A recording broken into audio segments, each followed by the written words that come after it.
చేశానంట గూగుల్లో ఎలాగా door open చేయాలి, ఎలాగా ఆ బీరువా ఓపెన్ చేయాలి, ఎలాగ ఒక మనిషిని చంపాలి, ఎలాగా మనం బయటపడాలి, ఇలాంటి విషయాలన్నీ కూడా వాడు గూగుల్లో సెర్చ్ చేశాడంట. కాబట్టి ఈ రోజున మనం చూస్తూ ఉన్నప్పుడు చిన్నప్పుడు ఇలాంటి ఏమీ కూడా లేవు. ఇవన్నీ కూడా ఈ రోజున మనం చూస్తూ ఉన్నప్పుడు ఆ రోజుల్లో పిల్లల చేతిలో పుస్తకాలు ఉండేవి. కానీ ఈ రోజున మనం చూసినప్పుడు పిల్లల చేతిలో పుస్తకాలు ఇస్తుంటే ఇసురు అవతలాడేస్తున్నారు. కారణం ఏంటంటే మాకు ఈ పుస్తకాలు వద్దు, మాకు ఫోన్ కావాలి.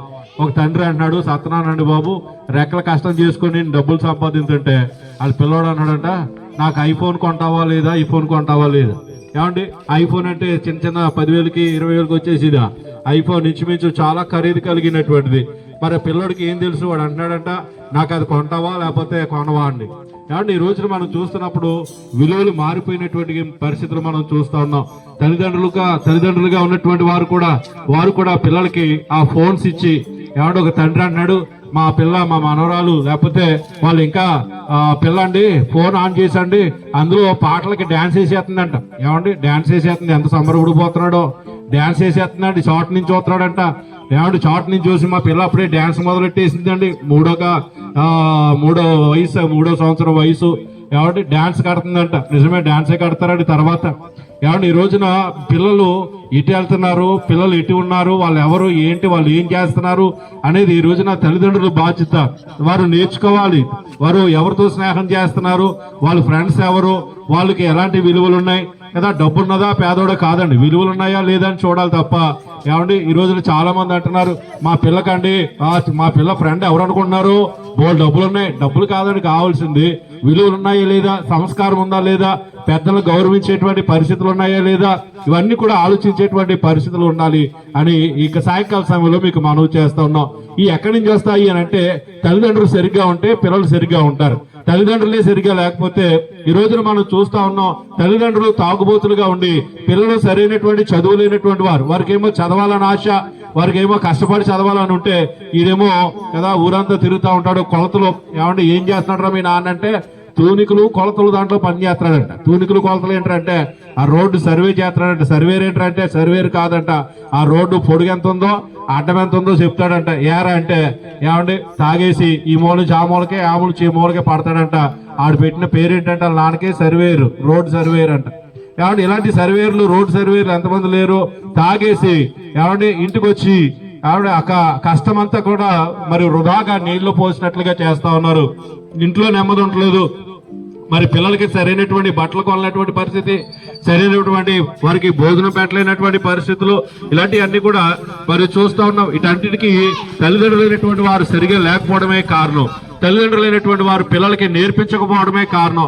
ఒకప్పుడు ఎవరైనా బయట వాళ్ళు ఎవరైనా ఇంటికి వచ్చారు అనుకోండి, ఆ పిల్లలు చక్కగా నీళ్ళు తాగుతారా, మంచినీళ్ళు తాగుతారా, ఇలా వచ్చి కూర్చోండి అనేవారు. ఇప్పుడు పిల్లలు ఒకవేళ ఎవరన్నా ఇంటికి వచ్చారు అనుకోండి, ఈడెవడం మనకు తెలియదు అన్నట్టు, ఆడేదో గ్రహాంతరవాసి అన్నట్టు ఏమంటే పక్క నుంచి వెళ్ళిపోతున్నారు తప్ప కనీసం వచ్చి కూర్చోమని చెప్పేటువంటి పిల్లలు లేరండి. కారణం ఏంటంటే నేర్పించే వాళ్ళు లేరు.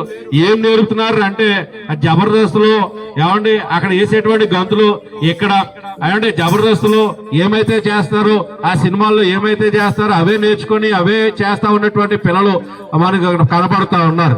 ఈ రోజున మారాలి అనేటువంటి మాట మీకు జ్ఞాపకం చేస్తాను. పిల్లలకి మంచి విషయాలు నేర్పించి, వాళ్ళని సన్మార్గములు నేర్పించి, దేశానికి అలాగే మరి సంఘానికి సమాజానికి ఉపయోగపడేటువంటి బిడ్డలుగా వారిని తీర్చిదిద్దవలసినటువంటి బాధ్యత తల్లిదండ్రులది కదా. మనం చూస్తాం తల్లి మొదటి ప్రత్యక్ష దైవము అని మనం చూస్తూ ఉంటాం.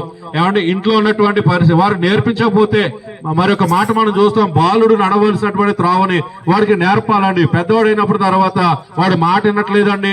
ఏమండి వాడు నా మాట వినట్లేదు, మా పిల్ల నా మాట వినట్లేదు. ఎప్పుడు అసలు నువ్వు చిన్నప్పుడు నువ్వు నేర్పిస్తే కదా మీ పిల్లడికి మనం నేర్పిస్తే కదా వాడు చేసేటువంటి చిన్న చిన్నవి. ఏమండి ఒకసారి ఈ సంఘటన జరిగింది, అది చెప్పి ముగిస్తాను. ఒకసారి అంటే పిల్లడు పక్కింట్లో నుంచి గులాబ్ పువ్వు కోసుకొని వచ్చి తల్లికి ఇచ్చాడంట. తల్లి ఎంతో మురిసిపోయిందంట, పువ్వు భలే ఉందిరా, ఎర్ర రంగులో బాగుంది, అది ఎక్కడ కోసుకొచ్చావు, ఏమీ లేదు, ఏమి అడగలేదు. ఆడు అనుకున్నాడు నేను ఎక్కడ కోసుకొచ్చినా మా అమ్మ అడగట్లేదు అని చెప్పి మళ్ళీ తర్వాత వారం ఇంకొక 2 గులాబీ పువ్వులు కోసుకొచ్చాడు. తల్లి సంతోషించేస్తుంది, మా పిల్లోడు కాబట్టి నాకు ఇస్తున్నాడని. ఓ రోజున ఏం జరిగిందంటే వాడు ఒక హత్య కేసులో ఇరుక్కున్నాడు. హత్య కేసులో ఇరుక్కుంటే ఆ తల్లి చెప్పేటువంటి మాట ఏంటంటే ఆ తల్లిని జైలుకు పిలిచారు. జైలుకు పిలిచినప్పుడు ఆ జైలుకి వెళ్ళినటువంటి ఆ తల్లి కొడుకుని చూస్తా ఉంటే ఆ కొడుకు అంటున్నాడట, సాగి పెట్టి ఒక గోవ మీద బడేలమని కొట్టాడట.